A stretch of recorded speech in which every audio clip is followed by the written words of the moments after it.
Hey guys, so today's video is going to be dating according to Reddit. I'm sure that is an endless resource for dating horror stories, but also hopefully a little bit of dating encouragement. There was a story that kind of broke my heart, but also I was really encouraged by the response to it. So I'm just going to read this story, actually from a man's perspective, and maybe we can talk a little bit about it. So he says, I absolutely hate how dating feels like a video game as a man. I get a match from Hinge/Bumble, or I meet someone in person. I have to have witty banter with her, build a level of comfort, and ask her out at a high point. If I ask her out too quickly, she won't respond. If too many days or weeks in person go by, she'll stop responding. The sweet spot is to ask around the 36 hours or some weeks in person of our first message. I have to logistically plan and pay for the date.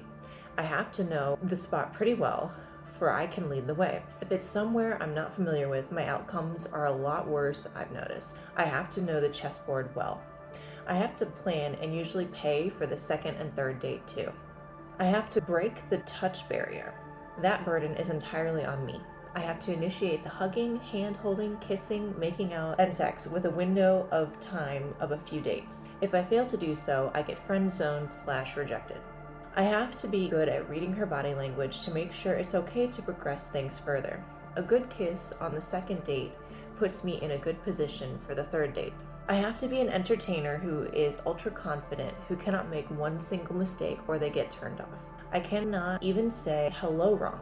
Women get swarmed by men who fly in from other places to meet them. Well, I don't know anyone who gets swarmed. Well, maybe one.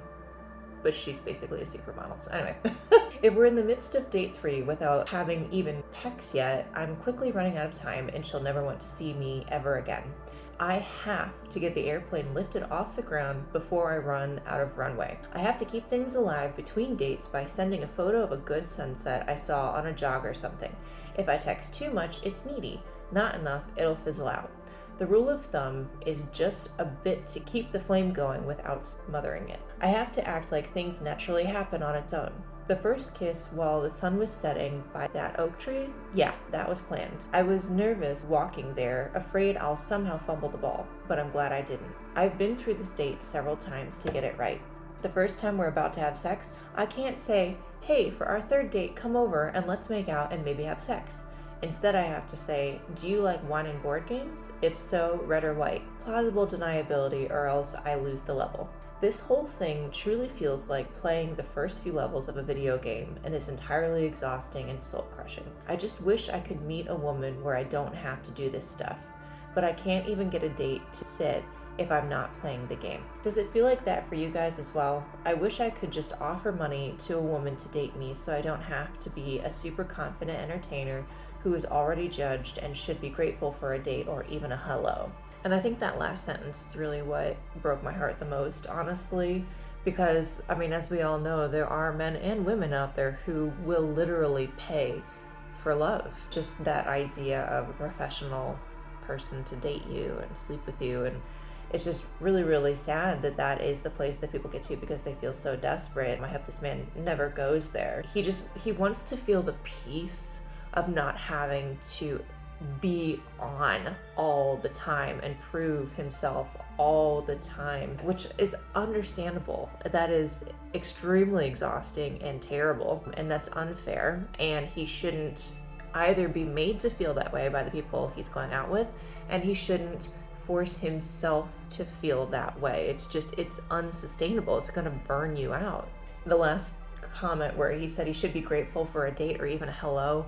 This is something that I definitely plan on getting into on this channel. Men and women both in the dating realm, I think, not to put everyone into individual boxes, but I do feel like there are trends amongst the male side and the female side, and I do feel like there really is this trend for females to be very entitled to any women who have the mindset that men should be grateful for them to go on a date with them or to even say hello or to even pay them attention. If a woman has a mindset of you should be grateful, that's awful. That's just awful. That's terrible, and that's not going to land any women in any kind of healthy relationship themselves. So I feel bad that he feels that, because I think there's a lot of men that feel that from women. But the response he got was excellent, and I loved it, and I want to read it.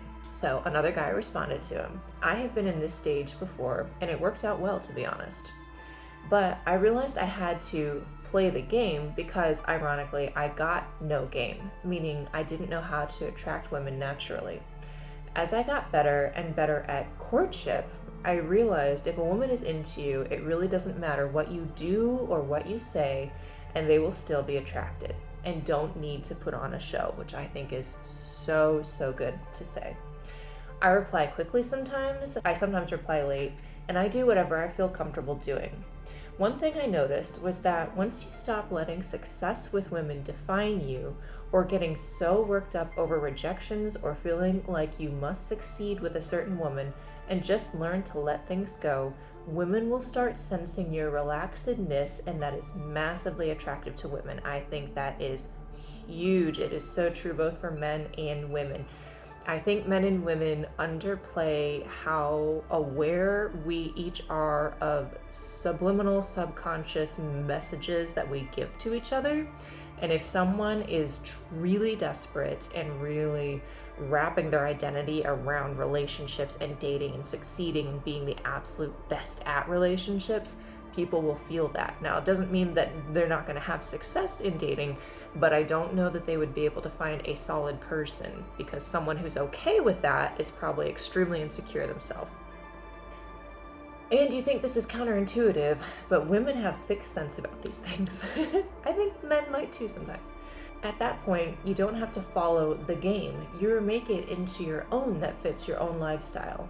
As long as your own game still respects women's boundaries, comfort, and be empathetic and understanding of their wants and needs, I don't think we should call this a part of the game. It's just called respect. Absolutely. Sure, from an online dating perspective, I might get fewer dates compared to when I played the game, but it's not to the point that I got significantly fewer. I can barely tell. Because even through texts, women can tell that you are a guy that doesn't need to put on a show to get dates. And again, that's attractive to women, and trust me, women know. I think that that is beautiful, sage advice, and so accurate for people who are actually looking for a long-term, solid relationship. Now, if someone's looking for a fling, which I don't support, but everybody has their own life choices, obviously the mindset they're looking for in a partner is going to be way different. But for long-term longevity, I understand dating probably does feel like a game. I know when I was briefly in it, it sometimes did really feel like a game, although there's some unhealthy things that go into that too that I'll get into in later videos. But it really shouldn't be a game. It really should just boil down to what's important to me, what's important to that person. Do these things jive? How do I help them feel seen and respected, like this guy was saying? What do I need to feel seen and respected? But most importantly, how do I find a sense of confidence within my own self, completely removed from relationships? That was something that I thought I had before I met my husband, but realistically, I still was very insecure deep down inside being single. I wasn't 100% confident as a single person. And I think it is very possible to be 100% confident in your singleness while still being totally open to dating and marriage and all of that.